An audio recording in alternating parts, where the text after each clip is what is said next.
morning, QT family, and welcome to another free English speaking Friday. Tomorrow we will be having our Oikos worship as we come to worship our true and living God and build our lives upon the gospel. With that, let's continue to support our next generation as we aim to reach them through our example and our faith. May we live to one another in prayer as we strive to be one in Christ.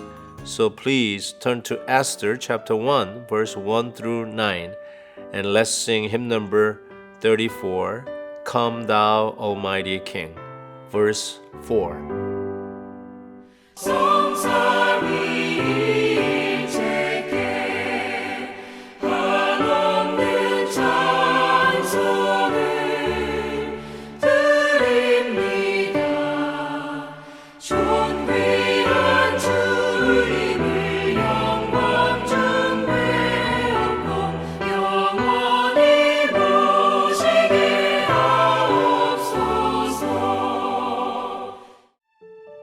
이 일은 아하수에로 왕 때 있었던 일이니 아하수에로는 인도로부터 구스까지 127지방을 다스리는 왕이라.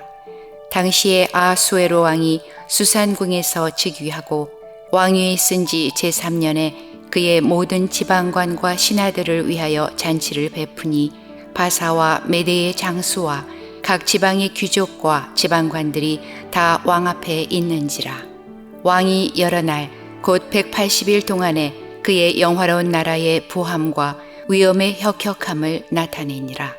이 날이 지남에 왕이 또 도성 수산에 있는 귀천간의 백성을 위하여 왕궁 후원들에서 7일 동안 잔치를 베풀세 백색, 녹색, 청색 휘장을 자색 가는 배줄로 대리석 기둥 은고리에 메고 금과 은으로 만든 걸상을 화반석, 백석, 운모석, 흑석을 깐 땅에 진설하고 금잔으로 마시게 하니 잔의 모양이 각기 다르고 왕이 풍부하였으므로 어주가 한이 없으며 마시는 것도 법도가 있어 사람으로 억지로 하지 않게 하니 이는 왕이 모든 국내 관리에게 명령하여 각 사람이 마음대로 하게 함이더라. 왕후 와스디도 아하수에로 왕궁에서 여인들을 위하여 잔치를 베푸니라. 오늘부터 에스더 말씀을 묵상합니다.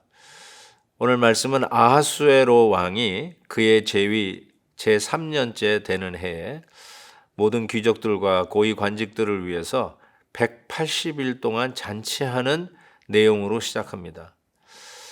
옛날에는 참 잔치를 하면은 꽤 길게 했다라는 생각을 했는데 예를 들면 결혼식도요. 우리 같이 이렇게 하루 하고 끝나는 게 아니라 일주일 동안 했던 것을 가나 혼인잔치 기록을 보면 우리는 짐작할 수 있습니다.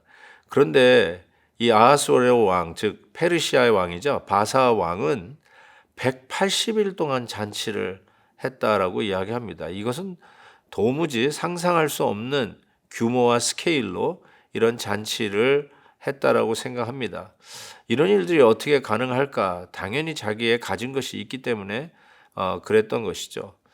우리가 한번 손님을 초대하고 잔치상을 준비하고 대접을 하더라도 우리 엄마들이 아내들이 얼마나 힘들어합니까? 그렇죠?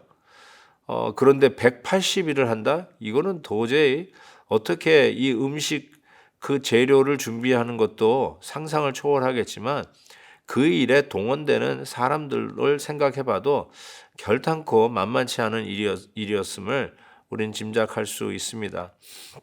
이렇게 잔치가 문화 속에 발전한 나라들은 보면 전부 다 한결같이 노예제도가 있었습니다.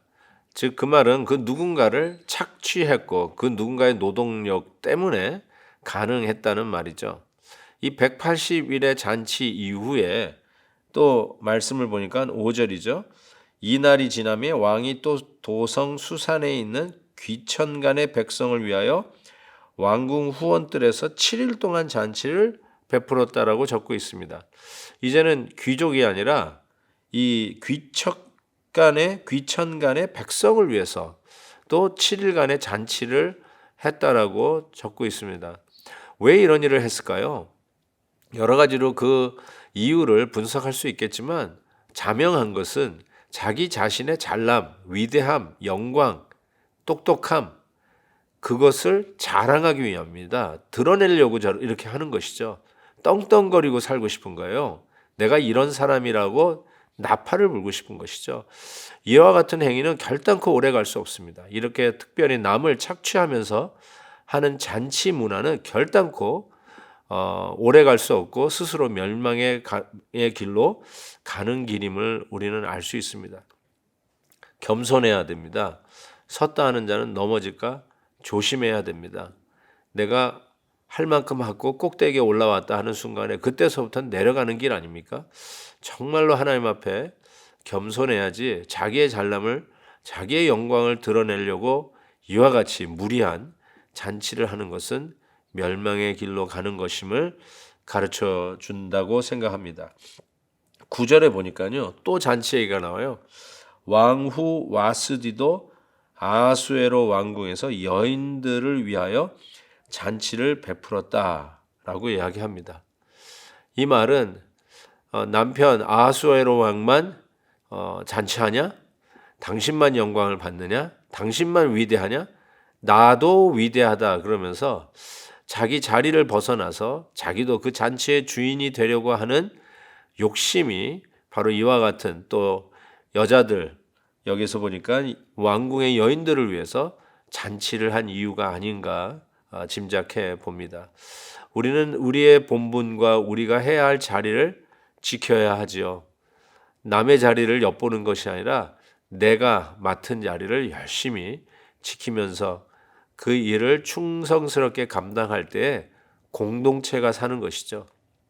하나님이 우리에게 맡겨주신 이 공동체가 같이 사는 길은 우리가 묵묵히 내 일을 충성스럽게 감당할 때 비로소 우리는 공동체가 건강하게 세워지는 것을 볼 수 있을 것입니다.